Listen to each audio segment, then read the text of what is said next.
नमस्कार। कक्षा 10 का विद्यार्थी भाइ बहिनीहरू, आउनुहोस् आजको पाठ सुरु गरौँ। आज हामी यसभन्दा अघिल्लो पाठमा बाँकी रहेका अभ्यासका क्रियाकलापहरू प्रस्तुत गर्दैछौँ। आजको क्रियाकलापमा हामीले प्रश्नोत्तर अभ्यास, पठनबोध, श्रुतिबोध जस्ता क्रियाकलापहरू लिएर आएका छौँ। त तपाईहरू पनि कापी, कलम र पुस्तक लिएर अध्ययनका लागि, छलफलका लागि तयार हुनुहुन्छ, सिकाइका लागि तयार हुनुहुन्छ, होइन त? ल, आउनुहोस् आजको कक्षातिर लागौँ, आजको विषयवस्तुतिर लागौँ। मैले यसभन्दा अगाडि विषयवस्तु, कविताको विषयवस्तुका बारेमा लामो छलफल गराएको थिएँ। अब आज चाहिँ तपाईहरूले यो कवितालाई कतिको बुझ्नु भएको छ त्यसका बारेमा छलफल गरौँ। त्योभन्दा अगाडि कवितामा तपाईहरूलाई यस उज्यालो यात्रा कविताले कस्ता कस्ता कुराहरू प्रस्तुत गरेको रहेछ भन्ने कुरा त थाहा भइसकेको छ, तपाईहरूले बुझिसक्नु भएको छ। ल भन्नुहोस् त एक दुईवटा कुराहरू। हो, यो कविता नैतिक विषयवस्तुमा आधारित छ। त्यस्तै गरी कविताले व्यक्तिलाई उत्प्रेरित बनाएको छ, अर्थात् कर्ममा, काममा लाग्ने, कर्मशील बन्ने, कर्मयोगी बन्ने प्रेरणा कविताले प्रस्तुत गरेको छ। त्यस्तै गरी मानिसका आचरण, बानी व्यवहारलाई कसरी सुधार गर्ने र एउटा असल, योग्य, दक्ष नागरिक कसरी बन्ने, एउटा समाजको भावनालाई बुझेर न्याय र समानताका लागि कसरी लागि पर्ने जस्ता कुराहरू कवितामा अभिव्यक्त भएका छन्। यसले हामीलाई पक्कै पनि असल काम गर्नका लागि, कर्मयोगी बन्नका लागि अनि परोपकार र उदार भावना विकास गर्नका लागि प्रेरित गरेको पक्कै पनि छ। त्यसैले यस्तै कुराहरूमा आधारित, यही कवितामा आधारित भएर केही प्रश्नहरू राखिएका छन्। ती प्रश्नको तपाईहरू जवाफ दिने अभ्यास गर्नुहोस् है त। तपाईहरूले देखिरहनु भएको छ, हेर्नुहोस् त, यहाँ एउटा प्रश्न छ। सयौं पल्ट घोटिएर दाउरो चन्दन बन्छ भन्नुको तात्पर्य के हो? हो, ल भन्नुहोस् त। यसको जवाब चाहिँ तपाईहरूले टिपोट गर्दै जानुहोस् है। हो, सयौं पल्ट अर्थात् निरन्तर कर्म गर्यो भने, अर्थात् कर्ममा शक्ति छ। कर्ममा शक्ति भएका कारणले कुनै पनि कार्यलाई निरन्तरता दियो, निरन्तर अभ्यास गरियो, निरन्तर लागि परियो भने, जस्तै दाउरोलाई पनि घोट्दा घोट्दा, सयौं पल्ट घोट्दा दाउरो चन्दन बन्छ, अर्थात् दाउरोलाई लेप बनाउन सकिन्छ। यसरी सयौं पल्ट दाउरो पनि घोटेर चन्दन बनाउन, दाउरोलाई घोटेर चन्दन बनाउन सकिन्छ। भनाइको तात्पर्य कुनै पनि काम निरन्तर रूपमा अभ्यास गरियो भने सफल बनाउन सकिन्छ। कर्ममा शक्ति छ, त्यही कर्मयोगका कारणले कर्मयोगीहरूले आफ्नो कामलाई सफल बनाउन सक्छन्, होइन त? अब यसलाई तपाईहरूले मिलाएर लेख्न सक्नुहुन्छ। जस्तै यसको तात्पर्य के रहेछ त? अब कर्मयोगी, कर्ममा शक्ति भएका कारणले कर्मयोगीहरूले कुनै पनि कामलाई निरन्तर अभ्यासबाट सफल र सम्पन्न बनाउन सक्छन्, होइन त? ल, तपाईहरूले यसलाई टिपोट गर्नुहोस् है।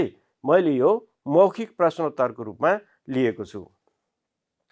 त्यस्तै अर्को हेर्नुहोस् त। मान्छेहरू कसरी महान बनेका हुन्? हो, महान बन्न के गर्नुपर्छ? कवितामा के भनिएको छ? हो, त्यहाँ सङ्कल्पैले बनेका हुन् महान मान्छेहरू सब भनेको छ, होइन त? कुनै पनि काम गर्ने दृढ इच्छा शक्ति, अठोट कार्यशक्ति र सङ्कल्पका कारणले म यो अवश्य पनि गर्छु भन्ने दृढ प्रतिज्ञाका कारणले मान्छेहरू महान बन्छन्, मान्छेहरू महान बन्न सफल भएका हुन्, होइन त? हो, अब तपाईहरू यसलाई लेख्य रूपमा प्रयोग गर्न सक्नुहुन्छ, लेख्न सक्नुहुन्छ। मान्छेहरू कसरी महान बनेका हुन्? हो, सङ्कल्पका कारणले, दृढ अठोट वा इच्छाका कारणले मानिसहरू महान बनेका हुन्। त्यस्तै अर्को प्रश्नको पनि जवाफ दिनुहोस् है। के कस्ता मान्छेहरू विश्वका निम्ति गौरव बन्छन्? ल भन्नुहोस् त यो प्रश्नको जवाब। हो, मान्छेहरूले जो मान्छेले ईर्ष्या द्वेष हटाएर प्रेम रूपी भावना अर्थात् सबै मान्छेलाई सरिदय भावले प्रेम छर्न सफल जो हुन्छन् तिनै मान्छे विश्वका निम्ति गौरव बन्छन्, होइन त? अब अर्को प्रश्न है, तपाईहरु टिप्पण गर्दै हुनुहुन्छ नि, अनि त्यस्तै गरी कस्ता मान्छेको शिर विजयी हुन्छ? हो, हामीले कस्ता मान्छेका शिर विजयी हुन्छ भनेर कवितामा पढेका छौं। जो मान्छे अन्यायका विरुद्ध लड्छ, जो मान्छे न्यायका निम्ति समर्पित हुन्छ, जो मान्छे दुःख पीडामा परेका मानिसका लागि सहयोग गर्न उद्यत रहन्छ, त्यस्ता मान्छे नै विश्वमा विजयी बन्छन्, हैन त?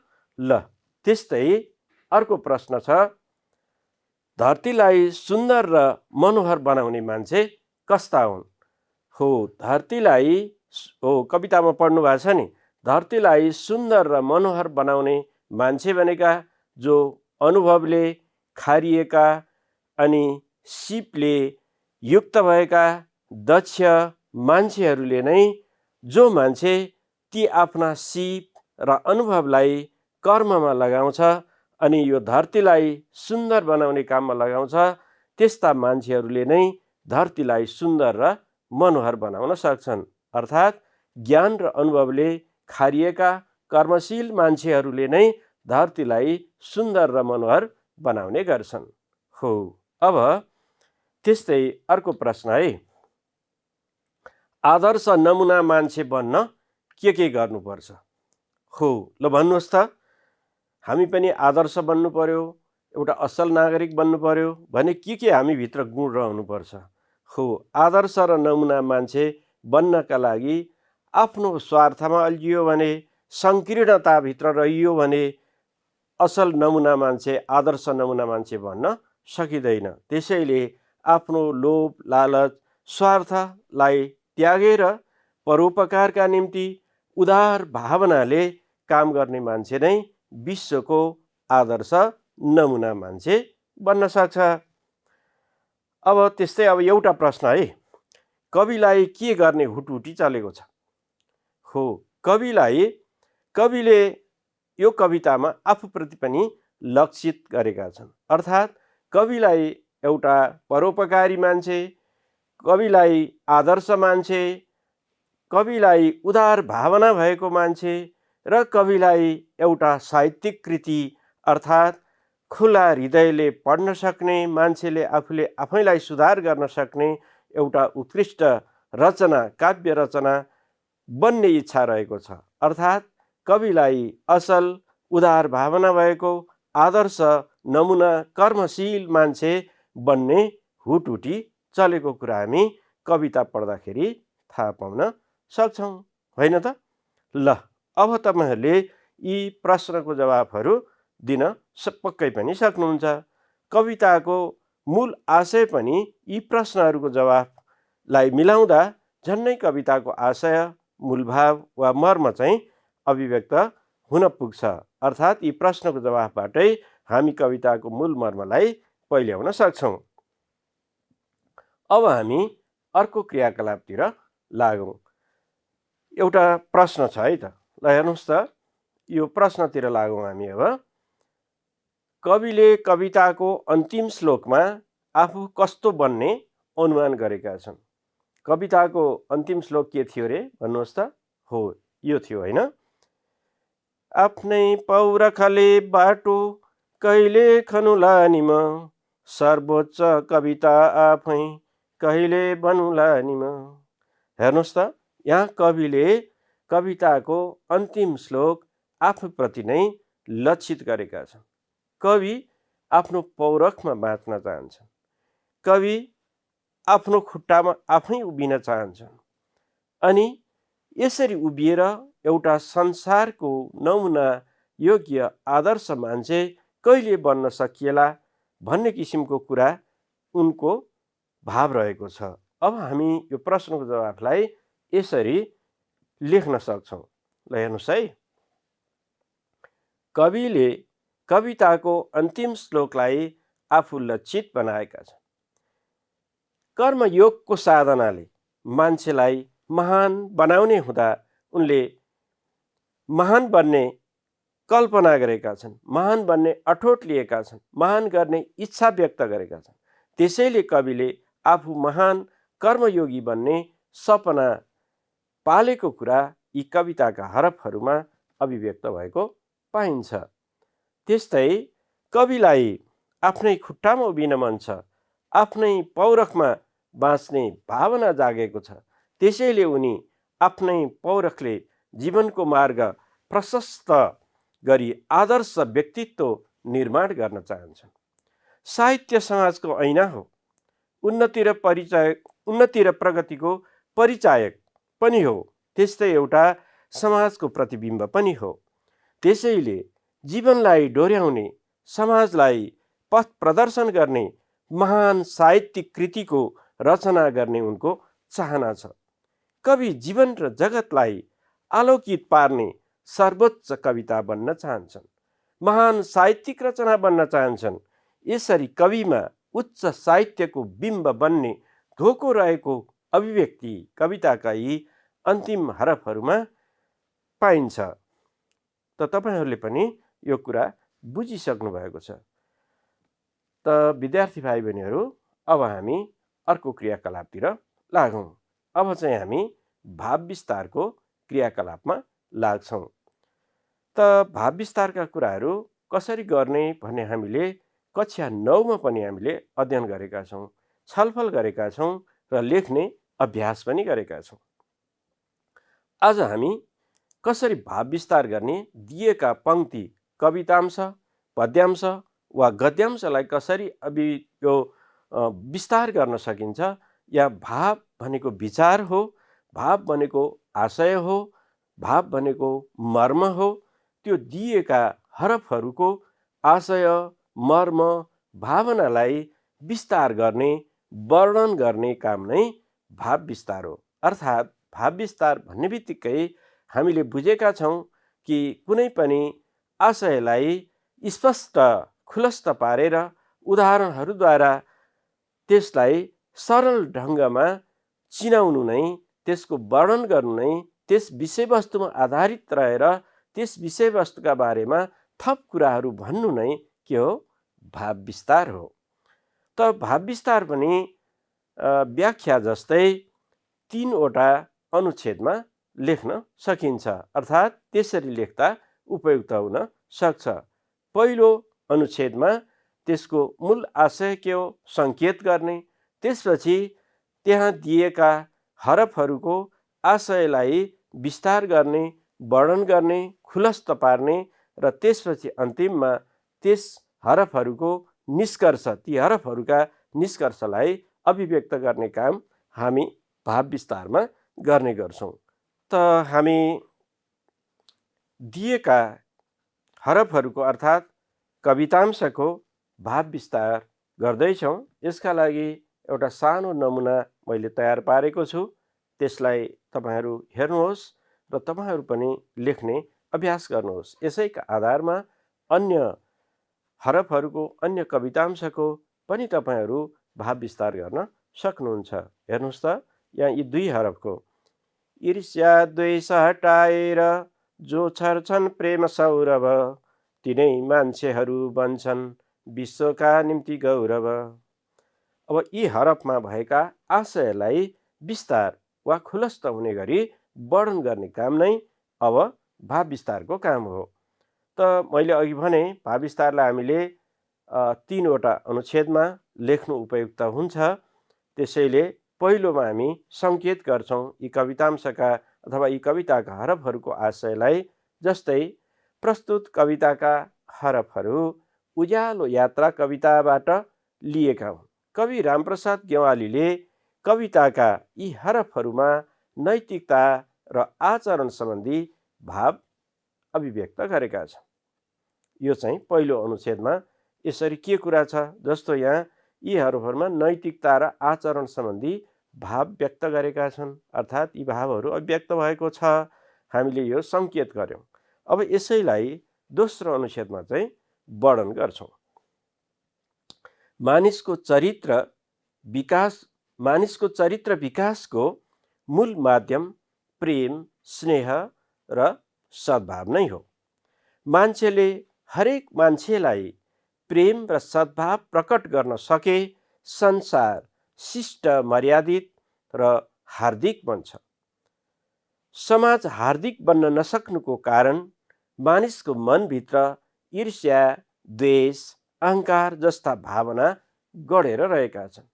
ईर्ष्या, द्वेष र अहङ्कारभित्र रुमलिएको जिन्दगी खुसी हुन सक्दैन र समृद्ध हुन पनि सक्दैन। त्यस्ता मान्छेले आफ्नो पतन आफै निम्त्याउँछन्। यसका विपरीत जो प्रेम र सद्भाव छर्छन्, परोपकार र समाजको हितमा लाग्छन्, त्यस्ता मान्छे विश्वका आदर्श चरित्र बन्न सक्छन्। तिनै व्यक्तिहरू विश्वका निम्ति गौरव बन्छन्। यी आशयहरू माथिका हरफहरूमा अभिव्यक्त भएको छ, होइन त? अब हामी निष्कर्षतिर पुग्दैछौँ। यसरी प्रस्तुत कवितांशले मानिसलाई आफूभित्र गढेर रहेको ईर्ष्या, द्वेष, अहङ्कार जस्ता भावनालाई हटाएर सम्पूर्ण प्राणीप्रति प्रेम राख्नुपर्छ अनि मानव जीवन गौरवान्वित हुन पुग्छ। ल त विद्यार्थी भाइ बहिनीहरू, यसलाई हिजोआज एउटै अनुच्छेदभित्र लेख्ने चलन पनि चलेको छ। त्यसो गर्दा पनि मुख्य कुरा चाहिँ के रहन्छ भने मूल तीनवटा कुरा, जुन तीनवटा अंश, जुन तीनवटा हामीले प्याराग्राफमा प्रस्तुत गर्यौँ, त्यसलाई एकैमा राख्न पनि सकिन्छ। यसरी राख्दाखेरि पहिलोमा कविताको सङ्केत, अनि दोस्रोमा वर्णन र तेस्रोमा गएर निष्कर्षको रूपमा राख्न सकिन्छ। त्यसलाई अनुच्छेद परिवर्तन नगरी एकै अनुच्छेदभित्र समेट्न पनि सकिन्छ। हिजोआज यस्तो चलन पनि बढेको कुरा विद्यार्थी भाइ बहिनीहरूलाई पनि विदितै छ। अब हामी अर्को क्रियाकलापतिर लागौँ है त। अब हामी पठनबोध अभ्यासका क्रियाकलापतिर लाग्छौँ। त हामीले पढेर बुझ्न सक्नु नै पठनबोध हो, अर्थात् पाठमा अनुच्छेदमा दिएका कुराहरू, प्रस्तुत रचनांशमा दिएका कुराहरूलाई हामीले पढेर अर्थबोध गर्नु र त्यसलाई अभिव्यक्त गर्न सक्ने क्षमता बनाउनु आवश्यक छ। त्यसका लागि हामीले कहिले पढिएका पाठहरूबाट त कहिले नपढिएका अदृष्टांश पाठहरूबाट पनि यस्ता अभ्यासहरू बारम्बार गर्नुपर्छ। यसो गर्दा हामीमा बोध क्षमता वृद्धि हुँदै जान्छ। त्यसका लागि हामीले एउटा सामान्य प्रश्नोत्तर अथवा भाषासँग सम्बन्धित भएर भाषिक संरचना र वर्ण विन्याससँग सम्बन्धित अभ्यास पनि गर्न सक्छौँ। त हामी पठनबोधको क्रियाकलापमा छौँ। अब म यो अनुच्छेद पढ्छु, तपाईँहरू पनि यसलाई अर्थबोध गर्नुहोस् र सोधिएका प्रश्नको जवाफ पनि टिपोट गर्दै जानुहोला है त। ल यहाँ सबैभन्दा पहिला चाहिँ यो अनुच्छेदलाई पढौँ र बुझौँ। गुरुकुल भनेको गुरुको सान्निध्यमा विद्यार्थीले आवासीय रूपमा शिक्षा ग्रहण गर्ने स्थान हो। प्राचीन कालमा शिक्षकलाई आचार्यका रूपमा लिइन्थ्यो र त्यहाँ पढ्ने विद्यार्थीलाई उनको परिवार समान मानिन्थ्यो। त्यसैले त मातापिता र आचार्यलाई अति उच्च कोटीमा राखी मातृदेवो भव, पितृदेवो भव र आचार्य देवो भव भनिन्छ। गुरुकुलमा अहिलेको शिक्षा प्रणाली जस्तो निश्चित समयमा विद्यालय आएर पढ्ने समय तालिका हुँदैनथ्यो। गुरुकुलमा सबै शिष्य एउटै उमेरका हुँदैनथे, तर उनीहरूको सिकाइ एउटै समूहमा हुन्थ्यो। गुरुले उमेर अनुसार शिक्षा दिने व्यवस्था थियो। ठुला शिष्यबाट सानाले सिक्ने परिपाटी पनि गुरुकुलमा हुन्थ्यो। गुरु र शिष्य प्राय सँगसँगै हुने भएकाले गुरुले अराएका बेलामा काममा जानुपर्ने हुन सक्थ्यो। त हामी क्रमशः पठनबोध अभ्यास गरिरहेका छौँ। जुनसुकै बेलामा पनि औपचारिक कक्षा सुरु हुन सक्थ्यो। सामान्यतया गुरुकुलका छात्र बिहान सबेरै उठ्ने र अध्ययनका साथसाथै काममा पनि सक्रिय हुने गर्थे। गुरुकुलमा सैद्धान्तिक अध्ययनभन्दा व्यावहारिक अध्ययनलाई बढी महत्त्व दिने गरिन्थ्यो। यो शिक्षा प्रणालीमा औपचारिक परीक्षा हुँदैनथ्यो। हरेक समय नीति, व्यवहार र उसको व्यावसायिक कौशलको परीक्षा भइरहन्थ्यो। यसरी प्राचीन कालमा दीक्षान्तको समयमा केही कठिन परीक्षा लिने गरिन्थ्यो। त्यस्ता कठिन परीक्षा विभिन्न खालका हुन्थे। परीक्षाका क्रममा गोप्य रूपले गुरुले शिष्यलाई निहालिरहेका हुन्थे। शिष्यले छिचोल्न नसक्ने खालको विघ्न पर्यो भने गुरु अघि सर्थे। त्यो परीक्षा पुरा गर्न सकेमा शिष्य दीक्षित हुन्थे। अब प्रश्न दिएको छ, केही प्रश्नहरू सोधिएका छन्। ती सोधिएका प्रश्नको अहिले पढिएको पाठ्यांशका आधारमा, विषयवस्तुका आधारमा जवाब दिनुहोस्। है त, पहिला चाहिँ प्रश्नोत्तरका क्रियाकलापहरू छन्। ल, गुरुकुल भनेको के हो हामीले भर्खरै पढ्यौँ। अब तपाईहरूले आफ्नो अभ्यास पुस्तिकामा पनि टिपोट पनि गर्दै जानुहोस्। है त, तपाईहरूले अहिले पढेकोबाट हेर्नुहोस्। त गुरुकुलमा कस्तो शिक्षालाई प्राथमिकता दिइन्थ्यो। त्यस्तै गरी अर्को हेर्नुहोस् त, गुरुकुलमा किन जुनसुकै समयमा पनि औपचारिक कक्षा सुरु हुन्थ्यो। अर्को चौथो प्रश्न छ, गुरुकुलमा शिष्य कसरी दीक्षित हुन्थे। त यी प्रश्नको जवाब खोज्नुहोस्। खोज्नुभयो? ल हेर्नुहोस् है त, गुरुकुल भनेको के हो तपाईहरूले कस्तो टिपोट गर्नुभयो। गुरुकुल भनेको गुरुको सान्निध्यमा विद्यार्थीले आवासीय रूपमा शिक्षा ग्रहण गर्ने स्थान हो। सान्निध्य भनेको निकटमा, समीपमा भन्ने अर्थ।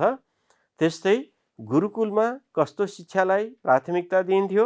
हो, कस्तो शिक्षालाई ल भन्नुहोस् त। गुरुकुलमा सैद्धान्तिक अध्ययनभन्दा व्यावहारिक अध्ययनलाई बढी प्राथमिकता दिइन्थ्यो। होइन त। त्यस्तै अर्को तेस्रो प्रश्न, गुरुकुलमा किन जुनसुकै समयमा पनि औपचारिक कक्षा सुरु हुन्थ्यो। हो, हामीले त्यहाँ पढेका छौँ। गुरु र शिष्य प्राय सँगसँगै हुने भएकाले जुनसुकै बेलामा पनि औपचारिक कक्षा सुरु हुन सक्थ्यो। गुरुकुलमा शिष्य कसरी दीक्षित हुन्थे। हो, गुरुकुलमा हरेक समय नीति, व्यवहार, उसको व्यावहारिक कौशलको परीक्षा भइरहन्थ्यो। दीक्षान्तको समयमा केही कठिन परीक्षा पनि लिन्थ्यो। त्यस्ता परीक्षा उत्तीर्ण गर्ने शिष्यहरू दीक्षित हुन्थे। होइन त। ल, यसरी यी प्रश्नको जवाब तपाईहरूले दिनुभयो। अब भाषिक संरचना र वर्ण विन्याससँग सम्बन्धित केही प्रश्नहरू छन्। ती प्रश्नहरू पनि अभ्यास खोजौँ र अध्ययन गरौँ। जस्तै हेर्नुहोस् त, पहिलो अनुच्छेदको पहिलो वाक्यबाट एकवटा नाम, विशेषण र क्रियापद लेख्नुहोस्। त्यो पहिलो वाक्यमा कुन कुन नाम, ल हेर्नुहोस् है त। नाम चाहिँ त्यहाँ विद्यार्थी प्रयोग भएको छ। त्यस्तै गरी आवासीय शब्द प्रयोग भएको छ, त्यो विशेषणको रूपमा रहेको छ। त्यस्तै गरी हो क्रियापदको रूपमा प्रयोग भएको छ। होइन त। ल, हामीलाई एकवटा नाम, विशेषण र क्रियापद खोज्नका लागि यहाँ भनिएको छ। खोज्नुभयो। होइन त। अब दोस्रो प्रश्नतिर लागौँ। पढ धातुबाट एकवटा नाम र क्रियायोगी शब्द निर्माण गर्नुहोस्। हो, जस्तै हेर्नुहोस् त, पढ धातुमा यो पढ धातु हो। नु झिकेर बाँकी रहेको धातु रहन्छ, जस्तो पढ्नु। अब यहाँ आई प्रत्यय लाग्यो भने यो के हुन्छ, पढाइ भन्ने शब्द बन्छ। यो पढाइ चाहिँ नाम शब्द हो। होइन त। त्यस्तै गरी अब यहाँ पढ धातुमा नु प्रत्यय भयो भने पनि पढ्नु बन्यो भने पढ्नु पनि नाम शब्दको रूपमा प्रयोग हुन्छ, होइन त? ल, पढ्नु। अब त्यस्तै गरी यहाँ क्रियायोगीको कुरा आएको छ। जस्तो पढ धातुमा ए र प्रत्यय लाग्यो भने पढेर, यो चाहिँ क्रियायोगी बन्छ। त्यस्तै गरी पढ धातुमा न प्रत्यय लाग्यो भने पढ्न पनि के हुन्छ? क्रियायोगीको रूपमा, क्रिया विशेषणको रूपमा प्रयोग हुन्छ, होइन त? ल, तपाईहरूले यो धातुमा आई प्रत्यय लगाउँदा नाम शब्द बन्छ भन्ने कुराहरू तपाईहरूलाई थाहै छ। अब हेर्नुहोस् त, हामी यसरी पनि लेख्न सक्छौँ। अब त्यस्तै अर्को एउटा प्रश्न रहेको छ, यो भाषिक संरचनासँग सम्बन्धित, वर्ण विन्याससँग। अनुच्छेदबाट सुरु, बीच र अन्तिममा ह्रस्व इकार प्रयोग भएका दुईवटा शब्द टिपोट गर्नुहोस्। ल, खोज्नुहोस् त। यो अनुच्छेदभरिबाट खोज्न सकिन्छ। जस्तै हेर्नुहोस् त, सुरुमा ह्रस्व इकार भएका शब्द शिक्षा, शिक्षक, सिकाइ, शिष्य, बिहान, विघ्न जस्ता शब्दहरू सुरुमा ह्रस्व इकार भएका शब्दहरू हुन्। त्यस्तै बीचमा ह्रस्व इकार भएका शब्दहरू पनि छन् प्रयोग भएका, जस्तै सान्निध्य, परिवार, सक्रिय, दीक्षित आदि बीचमा ह्रस्व इकार प्रयोग भएका शब्दहरू हुन्। अब अन्तिममा इकार प्रयोग भएका शब्द जस्तै अति, कोटि, नीति, अघि जस्ता शब्दहरू अन्तिम इकारका रूपमा प्रयोग भएका छन्। ल, तपाईहरूले यसरी भाषिक संरचना र वर्ण विन्यासका लागि पनि अनुच्छेदहरू प्रयोग गरेर सिक्न सकिन्छ भन्ने कुरा यो अभ्यासबाट पनि सिकिसक्नु भएको छ। अब हामी अर्को क्रियाकलापतिर लाग्छौँ। अब हाम्रो क्रियाकलाप रहेको छ श्रुतिबोधको, है त। म एउटा कविताको केही कवितांश पढेर सुनाउँछु, वाचन गरेर सुनाउँछु। तपाईहरू ध्यानपूर्वक सुन्नुहोस् र सोधिएका प्रश्नको जवाब दिनुहोस्।